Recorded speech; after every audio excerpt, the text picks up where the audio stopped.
बिस्मिल्लाहिर्रहमानिर्रहीम। Dear student, अस्सलाम वालेकुम। एक्सरसाइज 9.1 क्वेश्चन नंबर 4 है, find the value of x in each of the following. तो क्वेश्चन नंबर 4 के अंदर 3 पार्ट्स हैं। पहला पार्ट जो है इसको मैंने लिखा है, इसकी ये डायग्राम बना दी है। ठीक है, तो इसमें से हमें एक्स की वैल्यू फाइंड करनी है। अब एक्स कहाँ पर है? तो एक्स ये जो ए बी साइड है इसको शो कर रहा है। ठीक है, यानी एक्स की वैल्यू फाइंड होगी तो इट्स मीन के ए बी साइड की जो लेंथ है यानी उसकी वैल्यू फाइंड हो जाएगी। तो कैसे करेंगे ये? तो स्टूडेंट इसके लिए हमने कंसेप्ट पढ़ा हुआ है सिमिलर डायग्राम का, जो इससे पिछले क्वेश्चन भी हमने सॉल्व किए हैं। तो सिमिलर डायग्राम कैसे होती है, हमें कैसे पता चलता है कि ये जैसे ये देखे ना ए बी और ई, ये ट्रायंगल बनती है। इसी तरह सी डी और ई एक ये ट्रायंगल बनती है। तो ये कैसे आपस में सिमिलर है, उसके जो है वो 2 कंसेप्ट है। एक तो ये है कि जो उनकी साइड होती है ना, जैसे ये ए से ई साइड 7.5 है, इस तरह ई से सी साइड 3 है और डी से सी साइड जो है 1.2 है। तो कोई भी 2 साइड उनकी रेशो आपस में सेम हो जाए तो फिर वो जो डायग्राम्स होती हैं या जो फिगर्स होती हैं वो क्या होती हैं, सिमिलर होती हैं। अब इसकी साइड 2 दी है, इसकी 1 है, तो इसकी दूसरी साइड ही को नहीं है, तो लिहाजा साइड वाला तो कंसेप्ट नहीं चलेगा। दूसरा कंसेप्ट हमने पढ़ा था एंगल का। तो एंगल भी ऐसे ही है कि अगर कोई 2 एंगल भी इनके सेम हो जाए, ठीक है, तो साइड में रेशो देखनी होती है, एंगल डायरेक्ट हमने देखने है। अगर एंगल सेम आ जाए तो भी वो जो डायग्राम है वो आपस में सिमिलर होंगी। तो एंगल इसमें हो सकते हैं। तो सबसे पहले देखें ये जो ए एंगल है, ठीक है, इसका जो है ये देखें ये 90 डिग्री बन रहा है। इसी तरह ये जो सी एंगल है ये भी 90 डिग्री बन रहा है। तो एक एंगल 90-90 सेम हो गया। अब दूसरा, कम से कम 2 एंगल सेम होने चाहिए तभी हम इनको सिमिलर कह सकते हैं। तो दूसरा एंगल देखें वो ये बनता है, ठीक है, ये वाला। जैसे मैं अगर यहाँ पे लाइन लगा दूं, ये एंगल जो है ये भी आपस में सेम है। अब कैसे सेम है, चलिए मैं डबल लाइन इसको इक्वलिटी के लिए शो कर देता हूँ कि इक्वल है।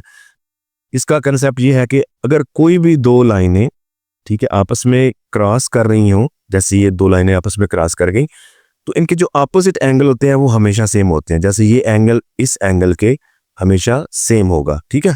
इसी तरह अगर ये एंगल देखें तो ये एंगल भी हमेशा सेम होंगे, ठीक है। तो ये देखें ये लाइन और ये लाइन ऐसे क्रॉस कर रही हैं तो इनके अपोजिट एंगल सेम होंगे ना।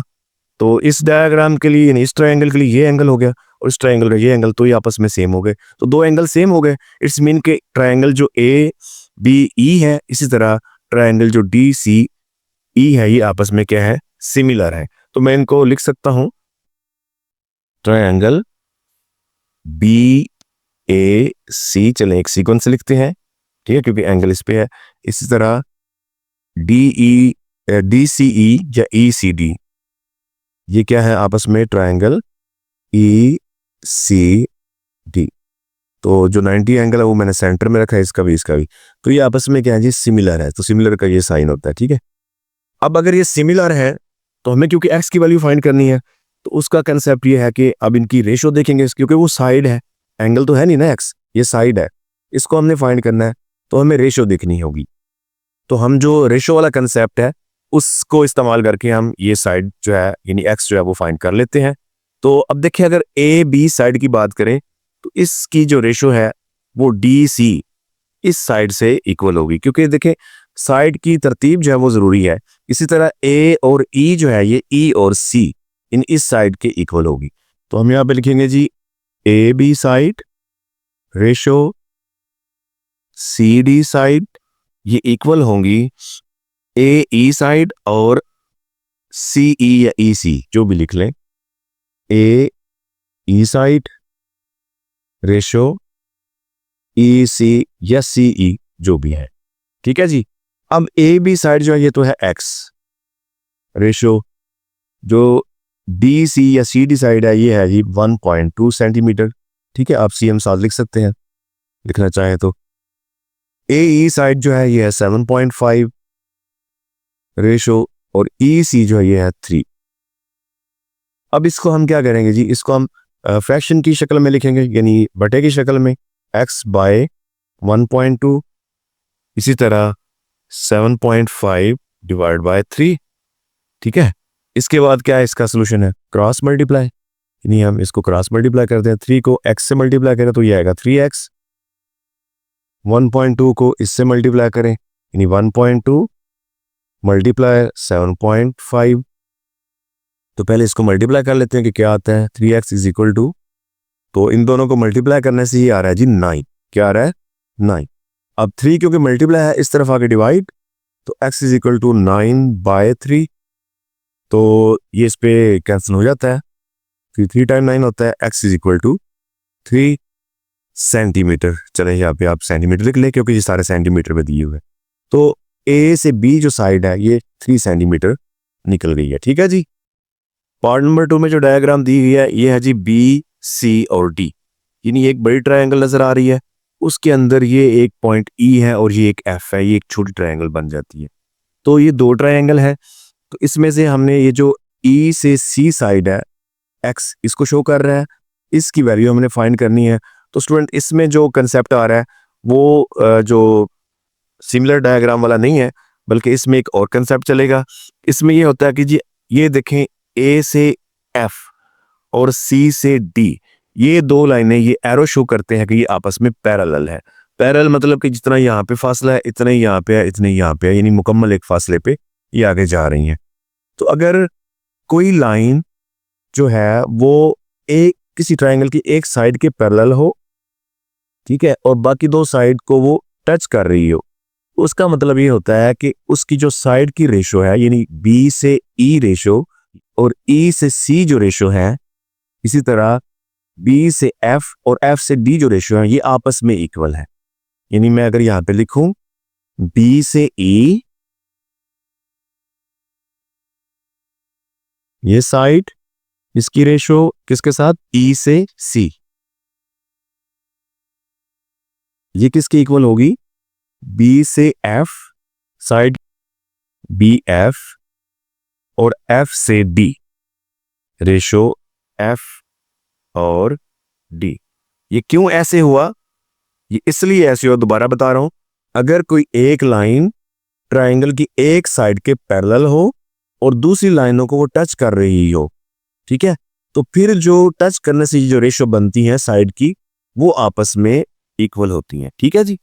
तो चलें, अब ये बीई जो है ये है जी 6 सेंटीमीटर, 6 cm, और ई से सी जो है ये है x is equal to B F क्या है, ये है 8 सेंटीमीटर, और एफ से डी जो है ये है 3 सेंटीमीटर। तो इसको लिखें जी 6/x, ठीक है, और ये 8/3। तो क्रॉस मल्टीप्लाई करेंगे हम ऐसे, 8 को x से मल्टीप्लाई करें 8x आ जाएगा, 6 को 3 से मल्टीप्लाई करें तो ये क्या आ जाएगा 6×3, ठीक है, या फिर 18 आप लिख भी सकते हैं डायरेक्ट। तो 8 क्योंकि मल्टीप्लाई इस तरफ हमें डिवाइड कर लें, 6×3 डिवाइड बाय 8, तो 2 पे कट जाता है, ठीक है। तो 2 3 टाइम 6 होता है और 2 4 टाइम, तो मजीद ये आ रहा है 3 को 3 से मल्टीप्लाई करें 9/4। अब इसको डिवाइड करें, डिवाइड करने से हमारे पास ये क्या आ रहा है 2.25 सेंटीमीटर। आप सेंटीमीटर साथ लिख लेंगे। तो ये जो यहां से यहां तक मिसिंग साइड थी जो एक्स शो कर रहा था, उसकी वैल्यू 2.25 सेंटीमीटर आई है। पार्ट नंबर 3 है स्टूडेंट, इसमें भी देखें तो हमारे पास ये जो डायग्राम दी हुई है इसमें 2 ट्रायंगल है, एक एफ जी और ई है, इसी तरह सी डी और ई है। तरतीब जो है इनकी साइड की वो बड़ी ज़रूरी है, और इन 2 ट्रायंगल में जो कंसेप्ट चलेगा वो भी सिमिलर वाला चलेगा, ठीक है। सिमिलर ट्रायंगल जो है यानी ये दोनों आपस में सिमिलर होंगी। कैसे होंगी? तो साइड के पॉइंट ऑफ व्यू से नहीं, लेकिन ये एंगल के हैं। तो देखिए ये 2 लाइनें क्रॉस की, तो हमने पढ़ा कि जो 2 लाइनें क्रॉस करें, पहले क्वेश्चन भी हमने देखा, ठीक है, इसी क्वेश्चन के पहले पार्ट में, तो उनके जो अपोजिट एंगल होते हैं वो भी इक्वल होते हैं। तो इसमें इनके ये वाला और ये वाला एंगल सेम है। इस तरह ये डबल लाइन भी शो कर रही है कि ये एंगल सी और एंगल एफ ये भी आपस में सेम है, क्योंकि ये सेम एंगल ई है, ठीक है। 2 एंगल सेम हो जाए तो इट्स मीन कि ये पूरी की पूरी ट्रायंगल जो है वो आपस में सिमिलर है।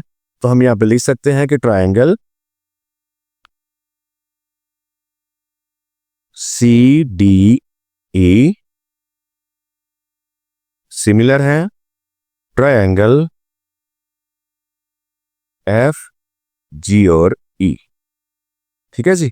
तो ये दो ट्रायंगल आपस में सिमिलर होंगी। अब जब सिमिलर हो गई है तो हमें क्योंकि ये साइड निकालनी है एक्स वाली, ये जो एक्स शो कर रहा है सी और डी को, तो इस साइड की रेशो, इस साइड और इस साइड की रेशो आपस में इक्वल होनी चाहिए, क्योंकि सिमिलर हो गई है ना, तो इनकी रेशो भी सेम होनी चाहिए।